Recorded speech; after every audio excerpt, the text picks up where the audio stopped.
Quand le harcèlement à l'école tourne au cauchemar. Oh, c'est bon là! On va lui ouvrir! Enfermé dans son placard, Nathan est pris au piège. Le harcèlement, pour aborder cette thématique difficile, les 4e C de Fabre-d'Églantine de La Rochelle ont donc décidé de tourner un film d'horreur. Ça tourne. Séquence 1, prise 1.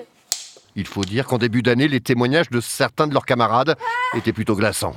Et ils avaient plus envie de parler à personne, ils avaient plus envie de venir au collège. Il y a quelqu'un qui est plus venu parce qu'il était trop embêté. Du coup, il est plus venu à l'école pendant quelques jours. Alors que vous n'étiez absolument pas au courant de cette histoire, quoi. Non, moi non.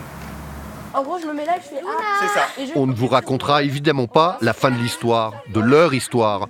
Choix du thème, scénario, message, c'est eux qui ont collectivement pensé, écrit et réalisé ce court-métrage de 5 minutes, encadré par leurs profs, leurs éducateurs et un réalisateur professionnel.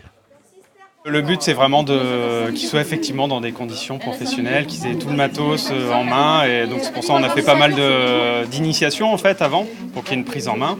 Et voilà, qu'ils soient opérationnels et voilà, que tout soit comme dans des conditions de tournage d'un film. Sexualité, drogue, laïcité, environnement. L'an passé, le jury du Festiprève a reçu près d'une centaine de films, dont certains réalisés au Mexique, au Québec ou à Hong Kong. Le festival porté par le centre de loisirs du village d'Angoulins a pris une ampleur inimaginable et surtout propose aujourd'hui sur Internet une vidéothèque unique en son genre. Quand les ados parlent aux ados, les adultes comprennent mieux.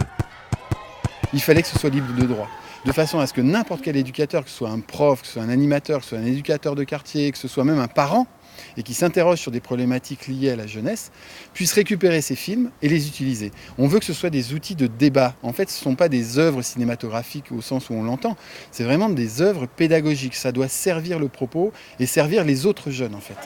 Et pour savoir ce qui arrive à Nathan, rendez-vous le 31 mai prochain à La Rochelle pour la 3e édition du Festiprève, le Festival de Cannes des collégiens.